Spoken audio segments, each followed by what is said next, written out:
بس محمد حسن سعدي شرۆڤەکاری سیاسی لەگەڵمانە لە بەغداوە. کاک محەممەد سوپاس بە ئامادەبوونی بەڕێستان. ئێستا زیاتر لە هەموو کاتێکیکە لەو کاتێک کە جەنگ ڕوویاوە تاوەکو ئێستا باز لە گفتوگە و دانووسانەکرێ. گفتوگە و دانووسان ڕوئەدا ئەو نە زۆر باسەکری لەم کاتەیە.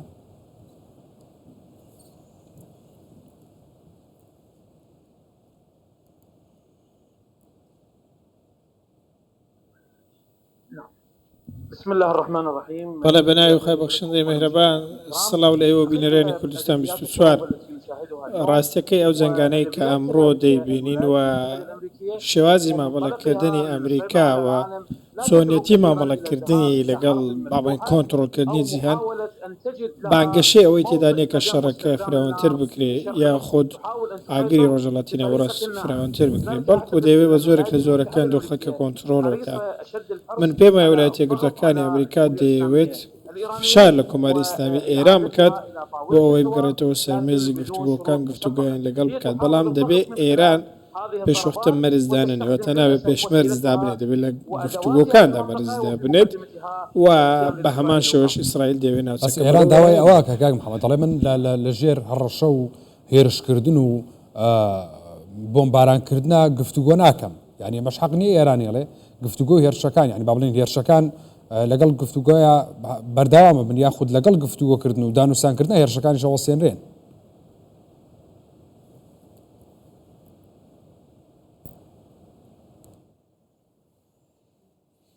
يعني هناك خلينا نوقف عند ڕاستەکەی شتێکەیە دەبێت لای بوەستینەویش ئەو پەرسەندانان کە لە ئیسرائیل ڕوودەدات. لە ئیسرائیل زیانی زۆر کەوتوتەوە بە تایبەتی لە ڕووی سەربازی و لە ڕووی چەکەوە.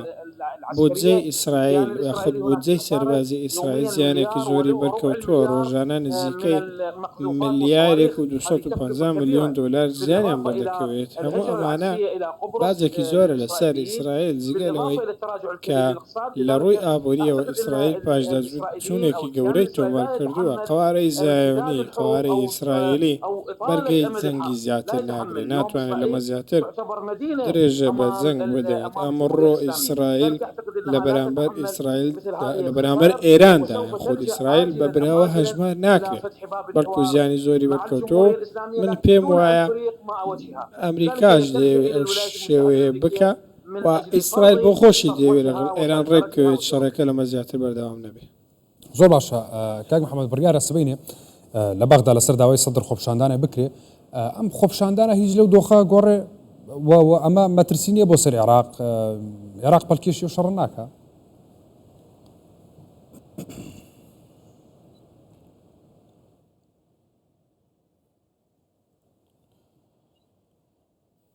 يعني حقيقة اليوم الوضع ڕاستەکەی ئەمڕۆ بارودۆخی عێراق بەڕاستی بەرگەی ئەوە ناگرێت کە خەڵک بچێتە سەر شەقام و دۆخەکە خراپتر ببێت. ئێمە نازانین ئەم خۆپشاندانە بۆ چییە، بۆ ئەوەیە یارمەتی خەڵکی ئێران بدەن لەبەرەوەی ئەگەر بابەتەکە بەو شێوەیە بووە دەکرا ئەو پەیامێک بۆ بەڕێز خامنەی و کۆماری ئیسلامی ئێران بنێرێت لە بری ئەوەی کە داوای خۆپشاندان بکاتوە شەقام و حکوومەتی عێراقی بەم بابەتە سەرقاڵ بکەن، لەبەرەوەی دۆخەکە دۆخێکی زۆر هەستیارە.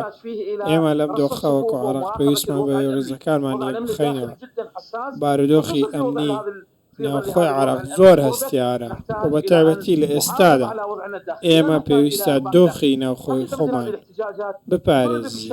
ئەم زۆرە پرسانە دۆخی نێوخۆی ئەوەندەی دیکە خراپ دەکەین دەبووە بەڕێز موقتەدا سەدر تەنیا پەیامێکی نردبووە پشتیوانی خۆی بۆ کۆماری ئیسلامی ئێران دووپات بکردایەوە وا دەبووە لە میدیاکانیش پەیامەکەی بەو شێوازە بووە کە پشتیوانی کۆماری ئیسلامی ئێران دەکات لە وەڵامدانەوەی هێرشەکان دەکرا بۆ ئاراستەیە بڕین، بەڵام بەڕاستی خۆپشاندان لەم بابەت لەم کاتەدا باش نییە. باشە لە عێراقەوە ینی پشتیوانیکردن چ بۆ ئیسرائیل بێت چ بۆ ئێران بێت هیچ کاریگەری لەسەر دۆخی جەنگەکە بێت هیچ ئەگۆڕێ.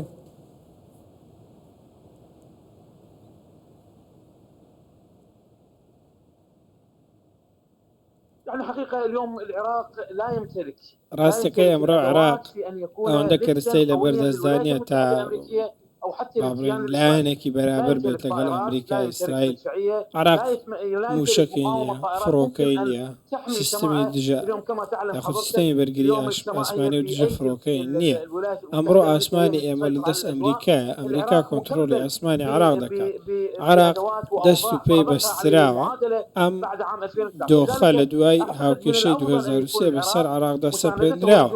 عراق دەکرا پشتیوانی ئەمریکا بێت لە ڕووی لۆجستی، لە ڕووی میدیایی، لە ڕووی جەماوە، لە ڕووی مەرجعەتی باڵای ئاینیەوە لەبەرەوەی لە ماوەی 2 ڕۆژدا مەرجعەتی باڵای ئاینی دوو ڕاگەیەنراوی دەرکردووە. ئەمە شتێکە جێگەی سەرنجە. حکوومەتی عراقی هەڵوێستێکی نەگۆڕشی هەیە لە پشتیوانیکردنی کۆماری ئیسلامی ئێران و سەرخستنی لە بەرامبەر قەوارەی ئیسرائیلی، بەڵام لەم دۆخێکی عراق بۆ خۆی تێدایە کە توانای ئەوەی ئاسمانی خۆی پارێزێ وەڵامی ئەو هێرشانە بداتەوە کە بەنمونە فڕۆکەکانی ئەمریکا و ئیسرائیل دەیکات. زۆر باشە.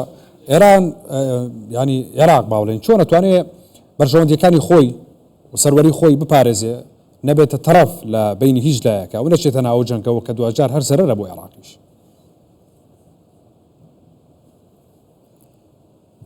طبعا 3 نقاط جدا مهمه.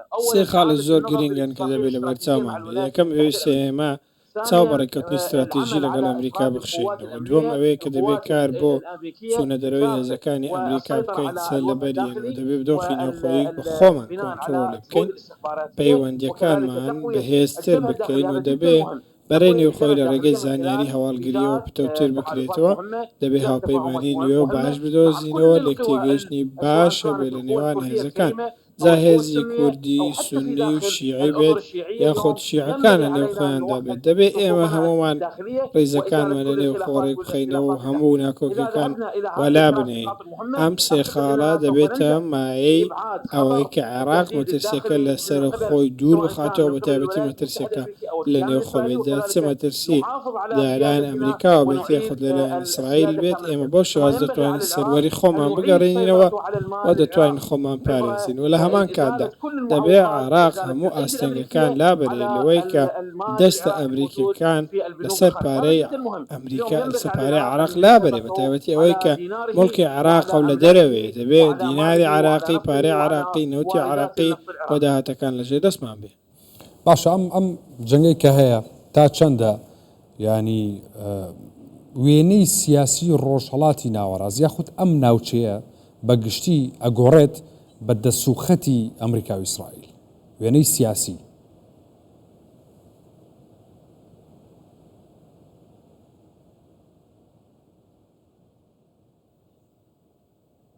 كان هناك محاولات يعني كانت هەوڵی بەردەوام هەبوو هێرشەکەی ئەمریکا و هێرشەکەی قەوارەی ئیسرائیلی دەیانویست کە شکست بەڕژێم ئێران بهێن و بێڕوخێنن.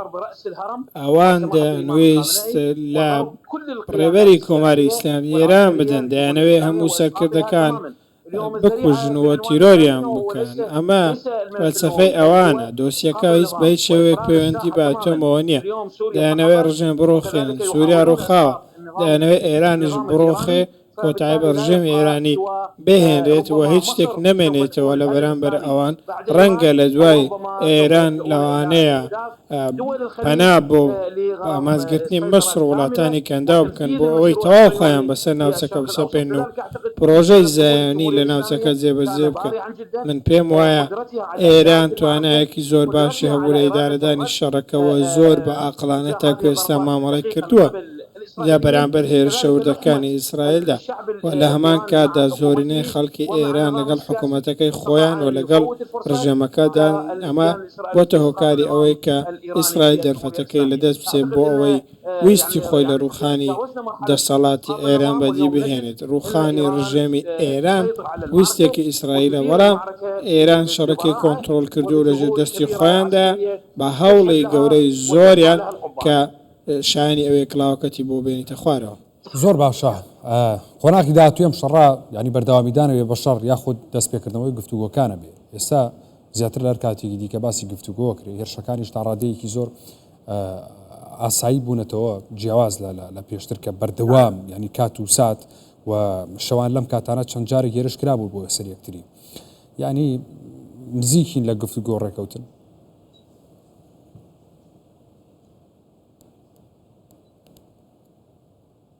اعتقد يعني الليله هذه بەڵێ من پێمە ئەم شەو یاخود شەوی پێنجشەم وهینی سوپرایزی زۆر گەورە دەبێت بۆ قارەی ئیسرائیلی هێرشی زۆر گەورە دەکرێتە سەر ئیسرائیل لەلایەن ئێرانەوە شەڕەکە ئەوەندە درێژە ناکێشێت لەبەرەوە ئیسرائیل زیانی زۆری بەرکەوتووە من پێت دەڵێم ئیسرائیل لەگەڵ ئەمریکا لەسەر هێڵە و ئیسرائیل دەیەوێت لەگەڵ ئێران ڕێک بکەوێت و دەیەوێت ئێران نەرمی بنوێنێت بەڵام لە بەرامبەردا کۆماری ئیسلامی ئێران تاکو ئێستا گۆڕەپانەکەی بەدەستە جەنگەکەیان کۆنتترۆل کردو تاکو ئێستا بە موشک وە بە ڕاونانی ئەو فڕۆکانەی کە هەوڵ دەدەن بچنە قوڵایی ئێران هەموو شتێکیان کۆنتترۆل کردووە ئیرادەیەک نییە لەلایەن ویلایەتە یەکگرتووەکانی ئەمریکا بۆی شەڕەکە لەمە زیاتر بەردەوام بێت شەڕەکە بە تەواوی کۆنتترۆل کراوە و شەڕەکە داهاتووشی نییە بەڕاستی ئەوان دەیانەوێت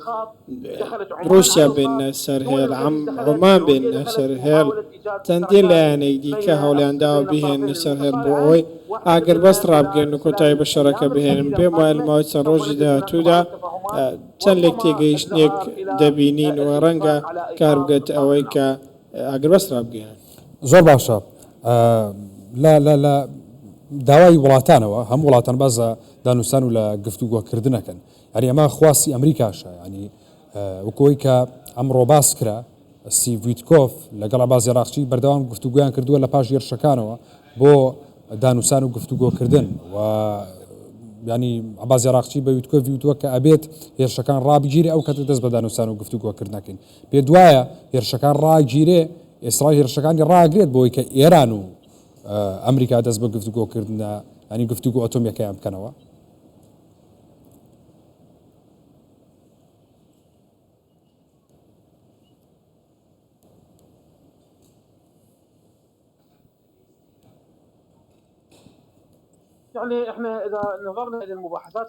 ئەگەر سەیری دانوستانەکانی ڕابردوو بکەین تێبینیەوە دەکەین کە پێشکەوتنی زۆر باشن و تایبەتی لە خولی یەکەم و خولی دووەم یاخود گەڕی یەکەم و دووەم تەنانەت سێمیش لەوێوە کۆماری ئیسلامی ئێران لەگەڵ ئێران ڕێککەوتنی باشیان کردبوو تەنانەت کاغەزێکیشیان نووسی بوو بەهۆی بەیەکەوە کاری لە داهاتوو بکەن بەڵام ئەوەی کە ئیسرائیل هاتە سەر هێڵەکە و هێرشی کردە سەر ئێران هەموو لێک تێگەیشتنەکانی تێکدا و ڕێککەوتنەکەشی تێکدا بۆیە ئایا ویلایەتە یەکگرتووەکانی ئەمریکا ڕێگیری لە قەوارەی ئیسرائیلی هاوپەیمانی دەکاتە ناوچەکە دەست لە هێرشەکان هەڵگرێت و ئەتا هێرشەکانی دەوەستێنێت یاخود نا من پێم وایە بەڵێ ئیسرائیل هێرشەکانی دەوەستێنێت لەبەر ئەوەی دەبێت لەبەر چاومان بێت ئەو زۆرە بارودۆخەیە یاخود ئەو چەکەی لەبەردەستی ئیسرائیل هەمووی دروستکراوی ئەمریکا و ئێران بە چەکی ئەمریکی دەترسێنن بۆیە ئیدارەی ئەمریکا ئیرادەی هەیە ئەگەر ئیرادەشی بەراستی هەوێت بەڵێ ئیسرائیل لە هێرشەکانی دەوەستێنێت و لەوەیەوە دەست بە درێژەدان بە دانوستان دەکەن بەڵێ بەڕێز محەممەد حەسەن سەعادی شرۆڤەکاری سیاسی لە بەغداوە لەگەڵ ما بووی سوپاس بەمەوە دەبوونی بەڕێستان بەخێر بێت